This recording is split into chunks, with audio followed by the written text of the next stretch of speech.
Pernahkah kalian mendengar kisah seorang TKW asal Indonesia di tanah Arab, yang terpaksa pasrah melayani majikannya, hanya karena ancaman gajinya ditahan, dan namanya dicemarkan sebagai pencuri? Inilah kisah pilu yang penuh air mata, kisah yang membuat kita sadar betapa berat perjuangan mereka di negeri orang. Jangan lewatkan satu detik pun, karena setiap bab dari cerita ini akan membuka luka yang lebih dalam lagi. Assalamualaikum warahmatullahi wabarakatuh, sahabat semua. Semoga kita selalu berada dalam lindungan Allah Subhanahu wa Ta'ala, dimudahkan rezeki, dan dijauhkan dari kesulitan. Pada kesempatan kali ini, izinkan saya menghadirkan sebuah kisah nyata seorang TKW asal Indonesia yang bekerja di Arab. Namun hidupnya berubah menjadi neraka karena ulah majikan Arab yang semena-mena. Mari kita simak dengan penuh rasa empati. Rina lahir di sebuah desa kecil di Indramayu. Sejak kecil, ia sudah terbiasa hidup sederhana. Rumah keluarganya berdinding anyaman bambu, dengan atap rumbia yang bocor setiap kali hujan deras turun. Ayahnya jatuh sakit bertahun-tahun lamanya, hanya bisa terbaring lemah di dipan kayu. Ibunya berjualan gorengan seadanya di pinggir jalan desa. Sementara itu, dua adiknya masih duduk di bangku sekolah, penuh semangat belajar meski buku dan seragam mereka sudah lusuh. Sebagai anak sulung, Rina merasa ia harus melakukan sesuatu. Ia tak tega melihat ibunya pontang-panting mencari uang untuk biaya sekolah. Apalagi, ayahnya yang dulu tulang punggung keluarga sudah tak berdaya. Maka ketika ada tawaran untuk bekerja sebagai tenaga kerja wanita di Arab, Rina langsung tergoda. Di kampung, sudah banyak cerita bahwa bekerja di Arab bisa menghasilkan uang besar. Ada tetangga yang pulang dengan membawa emas, ada yang bisa membangun rumah tembok megah, ada juga yang sanggup menyekolahkan anak sampai perguruan tinggi. Rina berpikir, kalau orang lain bisa, kenapa aku tidak? Aku ingin membuat ibu tersenyum. Aku ingin adik-adikku bisa sekolah setinggi-tingginya. Aku rela meninggalkan kampung, asal semua ini bisa terwujud. Ia mendaftar melalui agen tenaga kerja. Prosesnya panjang. Tinggal di penampungan, belajar bahasa Arab dasar, belajar tata cara membersihkan rumah besar, hingga aturan melayani majikan. Malam-malam di penampungan sering ia habiskan dengan air mata. Ia merindukan keluarganya, takut akan negeri asing, tapi juga bersemangat. Hari keberangkatan tiba. Di terminal bus menuju bandara, suasana haru pecah. Ibunya memeluk Rina erat, seolah tak ingin melepas. Nak, jangan lupa sholat, jangan lupa makan. Jaga diri baik-baik, ya, katanya dengan suara parau. Rina berusaha menahan tangis, lalu menjawab, Bu, insya Allah 2 tahun lagi Rina pulang bawa uang. Kita bangun rumah tembok. Kita tidak akan kehujanan lagi. Air mata pun pecah. Semua keluarga menangis melepas kepergian Rina. Perjalanan menuju Arab adalah pengalaman pertama Rina naik pesawat. Ia duduk di kursi dekat jendela, menatap langit biru yang dipenuhi awan putih. Dari atas sana, ia berbisik lirih, Ya Allah, lindungi aku. Aku hanya ingin mencari rezeki halal. Sesampainya di bandara Arab, tubuhnya langsung dicekam rasa asing. Suasana berbeda jauh dari kampung halamannya. Orang-orang berbicara dengan bahasa yang ia hanya mengerti sedikit. Di pintu kedatangan, seorang agen lokal sudah menunggu, lalu menyerahkan Rina kepada keluarga majikan Arabnya. Paspor dan dokumennya diambil begitu saja oleh majikan Arab laki-laki. Aku simpan ini. Kau tidak perlu khawatir, katanya dengan logat keras. Rina ingin protes, tapi ia tak berani. Ia hanya menunduk, berpikir mungkin memang sudah begini aturan di negeri orang. Rumah majikan Arab yang ditempatinya sangat besar, bagai istana. Gerbang tinggi menjulang, lantai marmer mengkilap, lampu kristal bergantungan di ruang tamu. Rina terperangah. Ia belum pernah melihat kemewahan seperti ini. Di rumah itu tinggal sepasang suami istri Arab dan 3 anak mereka. Sang istri tampak anggun dengan abaya hitam panjang, sementara suaminya berwibawa dengan jubah putih khas orang Arab. Namun, wajah mereka dingin, tidak ramah.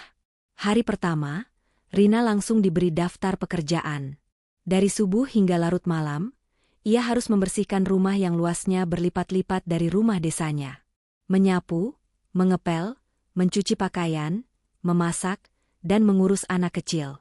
Tubuhnya terasa remuk, tapi ia tetap sabar.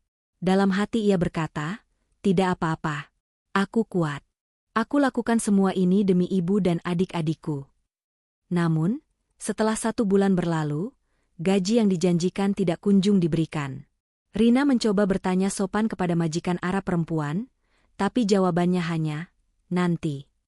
Bulan kedua pun lewat, lagi-lagi jawabannya, "Nanti." Hingga 3 bulan, ia tidak menerima sepeser pun. Rina mulai gelisah. Ia teringat ibunya yang pasti menunggu kabar kiriman uang. Ia tahu, ibunya sangat berharap untuk membayar utang warung sembako, untuk membeli seragam baru adiknya. Tapi bagaimana mungkin ia bisa mengirim jika gajinya ditahan? Di sela rasa cemas itu, Rina bertemu sesama pekerja di masjid dekat rumah majikan. Seorang TKW asal Filipina berbisik padanya, "Hati-hati. Kalau gajimu ditahan, itu pertanda buruk." Majikan Arab kadang sengaja menunda agar kita mau menuruti apapun yang mereka mau. Ucapan itu membuat tubuh Rina bergetar.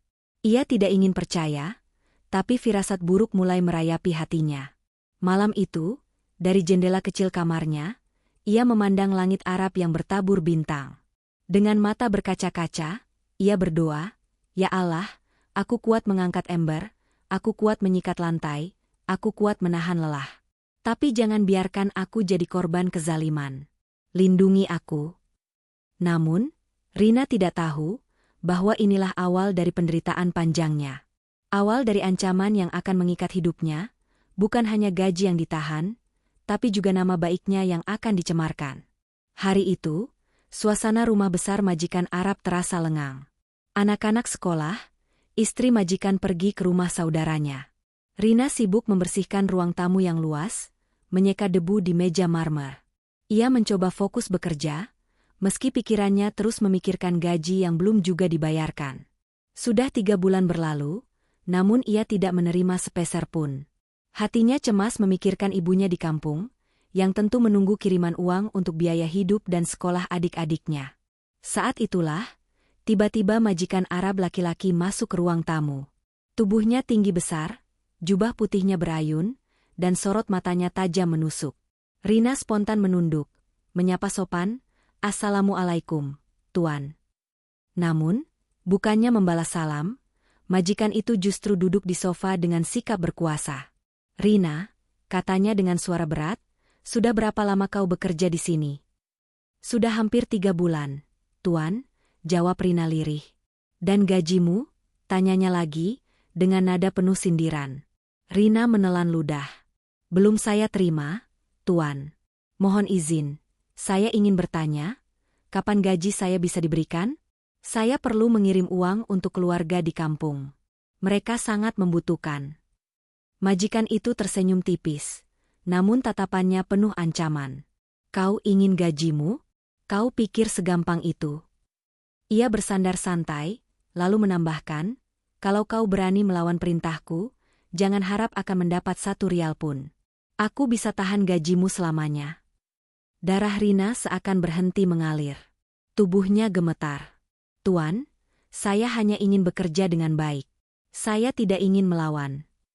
Majikan itu tiba-tiba membungkuk, mendekat, dan berkata dengan nada licik, "Dengar baik-baik. Aku bisa lebih dari sekadar menahan gaji. Aku bisa bilang pada agen, bahkan pada polisi, bahwa kau mencuri. Kau tahu apa akibatnya? Kau akan dipulangkan dengan malu. Namamu hancur. Keluargamu di kampung akan menanggung aib seumur hidup." Rina tersentak. Matanya membesar, wajahnya pucat pasi. "Tuan, jangan, saya tidak pernah mencuri. Demi Allah, saya datang ke sini untuk bekerja, bukan untuk berbuat buruk." Majikan itu tertawa pendek, sinis. "Kau pikir siapa yang akan percaya pada kata-katamu? Aku orang Arab, aku yang punya kuasa. Aku bisa ciptakan cerita apapun, dan semua orang akan percaya padaku. Kau hanya seorang pembantu asing, suara kecilmu tidak ada artinya." Air mata Rina mulai jatuh. Ia menunduk dalam-dalam, tubuhnya bergetar. Dalam hatinya ia berdoa, "Ya Allah, kuatkan aku. Jangan biarkan aku kalah." Hari-hari setelah pertemuan itu berubah menjadi mimpi buruk. Setiap kali ia melakukan kesalahan kecil, ancaman itu keluar lagi. Ketika ia terlambat menyiapkan makan malam, majikan Arab itu menatapnya tajam dan berkata, "Ingat, aku bisa bilang kau mencuri." Saat ia menumpahkan air di lantai, ia mendengar ejekan, "Sepertinya aku harus melaporkanmu ke agen agar kau tidak bisa bekerja lagi." Rina merasa hidupnya seperti diikat rantai yang tidak terlihat. Ia tidak bisa pergi, karena paspornya ditahan. Ia tidak bisa melawan, karena gajinya sudah tertahan. Dan kini, ia juga tidak bisa bersuara, karena nama baiknya dijadikan senjata ancaman. Malam-malamnya penuh tangis. Ia duduk di pojok kamar sempit dengan lampu redup, memeluk lututnya sambil berdoa lirih. "Ya Allah, aku kuat menyikat lantai, aku kuat menahan lapar, tapi aku tidak kuat dengan fitnah. Jangan biarkan aku kehilangan kehormatan. Jangan biarkan keluargaku menanggung malu karena tuduhan yang tidak pernah kulakukan." Suatu ketika, Rina memberanikan diri berbicara lagi pada majikan Arab itu. "Tuan, tolong, saya hanya ingin gaji saya. Saya tidak berani melawan. Saya hanya ingin bekerja dengan baik." Namun jawabannya lebih kejam dari yang ia kira. Dengan tatapan dingin, majikan itu berkata, "Kalau kau patuh, aku akan pertimbangkan. Kalau tidak, aku akan pastikan kau dipulangkan sebagai pencuri. Pilih sendiri nasibmu." Kata-kata itu menghantam hati Rina seperti palu besi. Ia sadar, hidupnya benar-benar digenggam oleh orang ini. Tidak ada jalan keluar. Ia tidak bisa kabur tanpa paspor. Ia tidak bisa menuntut tanpa bukti. Dan ia tidak bisa melawan gosip yang mungkin sengaja diciptakan untuk menjatuhkannya. Sejak hari itu, Rina hidup dalam ketakutan. Setiap kali mendengar langkah kaki majikan Arab di lorong rumah, jantungnya berdegup kencang. Setiap kali dipanggil namanya, tubuhnya gemetar, takut akan ancaman baru. Ia merasa bukan lagi manusia, melainkan tawanan yang hidup di bawah teror psikologis. Dan di balik semua itu, ia hanya bisa bersandar pada satu hal, doa. Hanya dengan doa ia bisa bertahan. Hanya dengan keyakinan bahwa Allah Maha Tahu, ia bisa menenangkan diri. Meski ancaman majikan Arab membayangi setiap langkahnya, ia tetap berusaha bekerja dengan baik, demi harapan bahwa suatu hari nanti, semua penderitaannya akan berakhir. Malam itu, udara padang pasir yang kering masuk lewat celah jendela kecil kamar sempit Rina. Lampu redup menggantung di langit-langit, menyorot ranjang tipis beralas kasur usang. Tubuhnya lelah setelah seharian membersihkan rumah megah majikan Arab, tetapi pikirannya jauh lebih lelah. Ancaman majikan masih terngiang di telinganya. "Kalau kau tidak menurut, gajimu tak akan pernah keluar. Aku bisa bilang kau pencuri, dan hidupmu hancur." Rina menutup wajah dengan bantal, berusaha menahan isak. Namun air matanya tidak bisa dibendung. Setiap kali ia mengingat ibunya yang menunggu kabar di kampung, hatinya terasa seperti diremas. Ibunya pasti menunggu kiriman uang, berharap bisa membayar utang dan membeli seragam baru untuk adik-adiknya. Namun bagaimana mungkin, jika gajinya ditahan? Siang hari, Rina tetap rajin bekerja. Menyajikan sarapan untuk keluarga Arab itu, mengurus anak-anak mereka, mengepel lantai marmer yang licin, hingga menyiapkan makan malam. Dari luar, ia terlihat seperti pembantu yang tak pernah lelah. Tetapi di balik senyumnya, ada luka yang mendalam. Setiap kali ia salah sedikit, majikan Arab laki-laki menatapnya tajam, seolah berkata bahwa ancaman itu nyata. "Kalau kau mau selamat, patuhlah," begitu katanya suatu sore, ketika Rina terlambat menyajikan teh. Kalimat singkat, tapi terasa seperti jerat di leher. Malam-malam Rina semakin berat. Setelah semua pekerjaan selesai, ia duduk di pojok kamar, memeluk lututnya. Tubuhnya gemetar, pikirannya kalut. Ia ingin berontak, ingin menjerit, tetapi ia tahu tidak ada yang akan mendengarkan. Ia hanyalah seorang TKW Indonesia di negeri Arab, jauh dari keluarga, tanpa teman, tanpa perlindungan. Doa menjadi satu-satunya sandaran. Di atas sajadah lusuh, dengan suara bergetar ia berbisik, "Ya Allah, aku kuat mengangkat ember, aku kuat mencuci pakaian, aku kuat membersihkan rumah seluas istana ini. Tapi aku tidak kuat dengan fitnah dan ancaman. Jangan biarkan nama baikku hancur. Jangan biarkan keluargaku menanggung malu karena kebohongan." Namun cobaan itu semakin berat. Malam berikutnya, ketika rumah sudah sepi, majikan Arab datang ke kamar Rina. Dengan suara dingin ia berkata, "Ingat ancaman itu? Kalau kau berani melawan, aku akan tahan gajimu selamanya. Aku akan bilang kau pencuri. Pulanglah dengan tangan kosong dan nama buruk, kalau itu yang kau mau." Rina pucat pasi. Tubuhnya bergetar. Ia tahu ia tidak punya pilihan. Dengan air mata deras, ia hanya bisa menunduk. Malam itu, ia terpaksa pasrah melayani keinginan majikan Arab, meski hatinya hancur. Tubuhnya seolah mati rasa, tetapi jiwanya menjerit. Ia menuruti bukan karena rela, melainkan karena ancaman yang menjeratnya. Sejak malam itu, hidup Rina semakin tenggelam dalam kepasrahan. Setiap kali majikan Arab menginginkan sesuatu, ia tidak berani menolak. Hatinya selalu menjerit, "Aku tidak ingin ini terjadi." Tetapi bayangan wajah ibunya dan adik-adiknya membuat ia membisu. Ia takut fitnah benar-benar menyebar, ia takut pulang membawa aib. Hari-hari berikutnya, ia tetap bekerja dengan wajah tertunduk.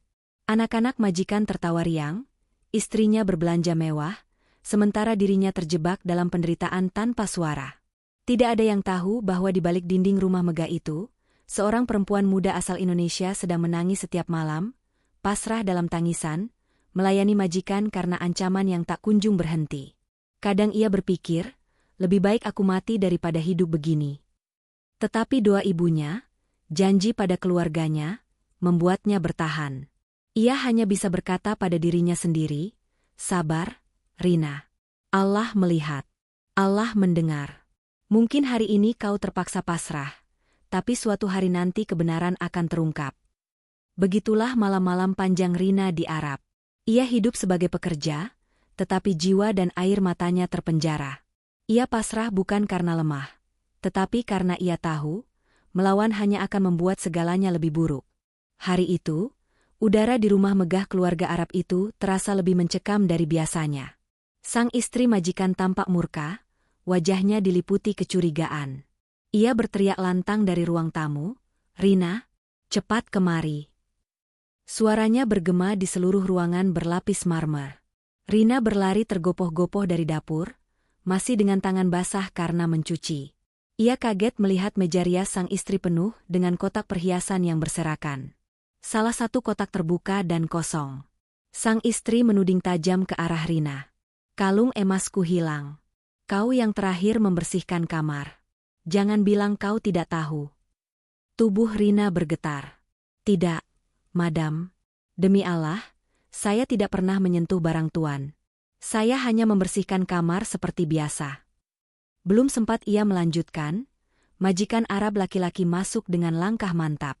Sorot matanya tajam, suaranya dingin.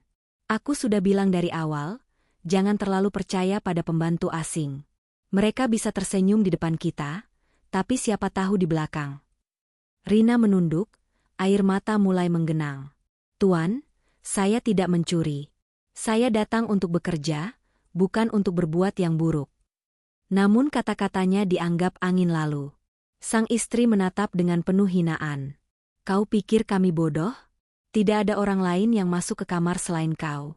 Kalau bukan kau, siapa lagi?" Rina ingin membela diri, tapi majikan Arab laki-laki menepuk meja dengan keras. "Diam. Kau harus tahu, di negeri ini suaraku lebih dipercaya daripada kata-katamu. Aku bisa bilang pada agen, pada polisi, bahkan pada tetangga, bahwa kau pencuri. Siapa yang akan membelamu? Tidak ada." Kata-kata itu menghantam Rina seperti badai. Ia sadar, inilah permainan busuk sang majikan. Fitnah pencurian ini bukan kebetulan. Semua sengaja dirancang untuk menjeratnya, agar ia terus pasrah menuruti keinginan majikan tanpa berani melawan. Sejak hari itu, gosip mulai menyebar. Sang majikan dengan mudah menceritakan ke tetangga-tetangganya sesama orang Arab kaya, "Pembantu Indonesia di rumahku mencuri perhiasan. Hati-hati, jangan percaya pada mereka." Fitnah itu cepat berkembang. Setiap kali Rina keluar membuang sampah, ia merasakan tatapan penuh curiga. Bisikan-bisikan terdengar jelas, "Itu dia pembantu dari Indonesia," katanya pencuri. Rina menangis dalam hati. Ia ingin membela diri, tetapi ia tahu tidak ada yang akan percaya. Di mata mereka, Ia hanyalah seorang TKW, sementara majikannya adalah keluarga Arab terpandang yang kaya raya. Di rumah, suasana makin mencekik. Sang istri tidak lagi berbicara sopan. Setiap perintah diucapkan dengan sindiran menusuk. Anak-anak mereka pun ikut terpengaruh. Suatu kali, anak bungsu majikan berkata polos, "Mama bilang kamu pencuri." Kata sederhana itu membuat hati Rina hancur berkeping-keping. Namun yang lebih menyakitkan, kabar fitnah itu sampai ke Indonesia. Agen tenaga kerja yang mengurus keberangkatan Rina menerima laporan resmi dari majikan Arab. Lalu agen menelpon keluarga Rina di kampung. "Ibu," kata suara agen dengan nada datar di ujung telepon, "anak ibu dituduh mencuri perhiasan di rumah majikan. Kalau benar, ini masalah besar. Kalau tidak, kami pun sulit membantu, karena laporan datang langsung dari majikan." Mendengar kabar itu, Ibu Rina hampir pingsan. Tubuhnya limbung, ia jatuh terduduk sambil menangis. "Astagfirullah, Nak Rina, apa yang kau lakukan?" Tetangga-tetangga pun mulai berbisik. "Anaknya Bu Sari ketahuan mencuri di Arab," kata seorang ibu-ibu di warung. "Pantas saja, pulangnya nanti pasti dengan tangan kosong," ujar yang lain. Gosip menyebar lebih cepat daripada kebenaran. Ketika akhirnya Rina berhasil menelpon rumah, suaranya pecah oleh tangis.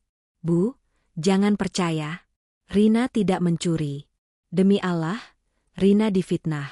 Mereka sengaja ingin menakut-nakuti Rina supaya tunduk." Ibunya pun menangis terseduh-seduh. "Ibu percaya padamu, Nak. Tapi orang kampung sudah bicara macam-macam. Mereka tidak tahu kebenarannya." Rina menutup wajahnya dengan kedua tangan. Ia merasa tercekik. Ia tidak hanya kehilangan gaji yang ditahan, tetapi kini juga kehilangan nama baik. Bayangan kampung halamannya, tempat ia berharap pulang dengan membawa kebanggaan, kini berubah menjadi tempat yang penuh cibiran. Di rumah majikan Arab, ancaman semakin sering terdengar. "Ingat, Rina," kata sang majikan suatu malam, "kalau kau berani melawan, gosip ini akan semakin aku perkuat. Kau akan dipulangkan dengan nama sebagai pencuri. Kau akan jadi bahan tertawaan di kampungmu sendiri." Air mata Rina kembali tumpah. Ia ingin berteriak, ingin kabur, tapi ia tahu tak bisa. Paspor dipegang majikan, gaji ditahan, nama baiknya digadaikan sebagai alat ancaman. Ia benar-benar terpenjara dalam jeratan fitnah. Malam itu, ia kembali sujud di atas sajadah lusuh. Tubuhnya bergetar, suara lirihnya terdengar patah-patah. "Ya Allah, hanya Engkau yang tahu aku tidak bersalah. Jika memang jalan hidupku harus melalui fitnah ini, beri aku kekuatan. Jangan biarkan keluargaku hancur karena kebohongan. Tunjukkan kebenaran, meski hanya setitik cahaya." Tetapi hari-hari berikutnya tetap gelap. Fitnah itu sudah terlanjur menyebar luas. Nama Rina yang dulu sederhana kini menjadi bahan perbincangan, di Arab maupun di kampung halamannya. Ia bukan hanya kehilangan hak, tapi juga kehilangan kehormatan. Hari-hari terakhir Rina di rumah megah majikan Arab itu penuh dengan rasa cemas. Setiap langkahnya seperti dibayangi awan hitam. Fitnah pencurian yang dituduhkan padanya semakin menguat, meski tidak ada bukti apapun. Sang istri majikan tetap yakin, sang majikan laki-laki pun sengaja menyebarkan kabar buruk itu untuk menekan dirinya. Bagi mereka, lebih mudah menjatuhkan harga diri seorang pembantu daripada mengakui kebenaran. Puncaknya terjadi pada suatu pagi. Agen tenaga kerja lokal datang ke rumah, duduk di ruang tamu bersama majikan Arab laki-laki. Rina dipanggil. Dengan wajah penuh kuasa, majikan itu berkata, "Mulai hari ini, kau tidak lagi bekerja di sini. Kau akan dipulangkan ke Indonesia." Rina tercekat. Tubuhnya lunglai, wajahnya pucat. "Tuan, bagaimana dengan gaji saya? Saya sudah bekerja hampir 2 tahun. Mohon, saya hanya ingin hak saya." Majikan Arab itu menatapnya dingin, lalu menjawab singkat, "Tidak ada gaji untukmu. Kau merugikan kami. Kau sudah kami beri makan dan tempat tinggal. Jangan harap dapat sepeser pun." Rina terperanjat. Air matanya jatuh tanpa bisa ditahan. 2 tahun penuh ia bekerja tanpa henti. Menyapu, mengepel, mencuci, menjaga anak, menahan lapar, menahan tangis. Semua itu ia lakukan dengan harapan bisa membawa pulang uang untuk membangun rumah bagi ibunya, untuk menyekolahkan adik-adiknya. Namun yang ia dapat hanyalah kehinaan. Ia ingin protes, ingin berteriak, tapi suaranya tercekat. Ia tahu tidak ada yang akan membela. Paspornya sejak awal ditahan. Agen pun lebih berpihak pada majikan Arab kaya raya itu. Ia hanyalah seorang TKW, suara kecilnya tak berarti. Hari kepulangan pun tiba. Rina mengemas pakaian seadanya ke dalam tas kecil yang sama dengan saat ia pertama kali datang. Tidak ada koper besar, tidak ada hadiah, tidak ada emas. Hanya beberapa helai baju dan kenangan pahit yang membebani hatinya. Perjalanan menuju bandara terasa panjang dan menyakitkan. Ia duduk di kursi belakang mobil, menatap keluar jendela. Kota Arab dengan gedung-gedung tinggi dan cahaya lampunya tampak megah. Tetapi bagi Rina semua itu terasa asing, dingin, dan penuh luka. Di dalam hati ia berbisik, "Selamat tinggal negeri ini. Aku datang dengan harapan, pulang dengan kehancuran." Di pesawat, Rina duduk dekat jendela. Tangannya menggenggam erat paspor yang baru saja dikembalikan. Matanya sembab karena menangis semalaman. Ia memandang awan putih di luar, lalu berdoa lirih, "Ya Allah, Engkau Maha Tahu aku tidak bersalah. Aku tidak membawa uang, tapi aku masih membawa kehormatan. Lindungi keluargaku dari rasa malu. Berikan aku kekuatan menghadapi kampung halaman." Saat pesawat mendarat di Indonesia, hatinya berdegup kencang. Di ruang kedatangan bandara, ia melihat sosok ibunya yang renta menunggunya. Begitu bertemu, ibunya langsung berlari memeluk erat tubuhnya.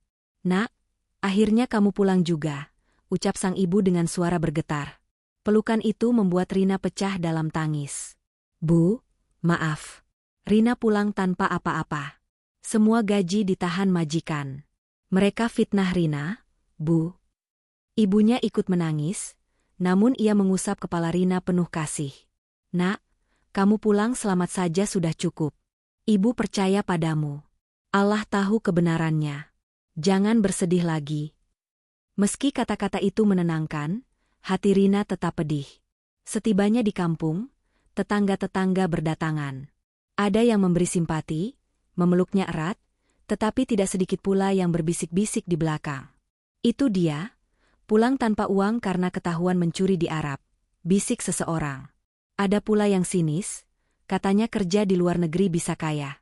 Nyatanya, pulang dengan tangan kosong. Rina hanya bisa menunduk, menahan air mata. Ia tahu gosip itu sudah menyebar jauh lebih cepat daripada kebenaran. Malam itu, ia duduk di beranda rumah bambu bersama ibunya. Angin malam berhembus lembut, tetapi hatinya masih terasa sesak. "Bu," katanya lirih, "Rina gagal. Rina tidak bisa membahagiakan ibu, tidak bisa membangun rumah, tidak bisa menyekolahkan adik-adik." Ibunya menatapnya penuh kasih. "Tidak, Nak, kau tidak gagal. Kau sudah berusaha sekuat tenaga. Kau bekerja keras, meski akhirnya pulang dengan tangan kosong. Ingatlah, uang bisa dicari, tapi nyawa dan kehormatan tidak bisa dibeli. Kau pulang dengan selamat, itu sudah lebih dari cukup." Kata-kata itu membuat air mata Rina kembali mengalir. Ia sadar, meski pulang tanpa harta, ia masih punya sesuatu yang berharga, kebenaran bahwa ia tidak bersalah. Hari-hari berikutnya, Rina mulai bangkit. Ia membantu ibunya berjualan gorengan di pinggir jalan. Setiap hari ia menata dagangan, melayani pembeli, dan menabung sedikit demi sedikit. Hidup sederhana, tetapi jujur dan tenang. Lambat laun, orang-orang kampung mulai melihat kenyataan. Mereka yang dulu percaya gosip mulai sadar bahwa Rina hanyalah korban fitnah majikan Arab. Beberapa tetangga datang menyemangati, "Saya kenal Rina sejak kecil. Dia tidak mungkin mencuri. Kasihan, dia hanya difitnah." Pelan-pelan, simpati mulai berdatangan. Meski luka itu tidak pernah hilang sepenuhnya, Rina belajar menerima. Ia berkata dalam hati, "Aku mungkin pulang dengan tangan kosong, tapi aku masih punya iman. Aku mungkin membawa luka, tapi aku juga membawa pelajaran." Kisah kepulangan Rina menjadi buah bibir di kampung. Banyak yang akhirnya sadar, tidak semua TKW pulang dengan koper penuh harta. Ada yang pulang dengan air mata karena diperlakukan tidak adil. Dan kisah itu menjadi pengingat bagi semua, bahwa di balik cerita gemerlap TKW sukses, ada juga derita yang tidak pernah tampak di permukaan. Rina mungkin tidak pernah mendapatkan gaji 2 tahun kerjanya, tapi ia membawa pulang sesuatu yang lebih kuat. Keberanian untuk bertahan, kesabaran menghadapi fitnah, dan keyakinan bahwa Allah tidak pernah tidur. Dari situlah ia mulai menata hidup baru, meski sederhana, tetapi penuh kejujuran. Sahabat semua, itulah kisah pilu seorang TKW asal Indonesia di Arab yang terpaksa pasrah karena ancaman majikan Arab. Gajinya ditahan dan namanya dicemarkan. Dari kisah ini, kita belajar betapa berat perjuangan para pahlawan devisa di negeri orang. Mereka tidak hanya menghadapi lelahnya pekerjaan, tetapi juga ancaman, fitnah, dan ketidakadilan. Menurut kalian, bagaimana seharusnya nasib TKW kita di luar negeri? Silakan tulis pendapat kalian di kolom komentar, dan jangan lupa absen kota asal kalian agar kita tahu dari mana saja kisah ini didengar. Semoga Allah selalu melindungi setiap langkah pejuang keluarga kita di tanah rantau. Wassalamualaikum warahmatullahi wabarakatuh.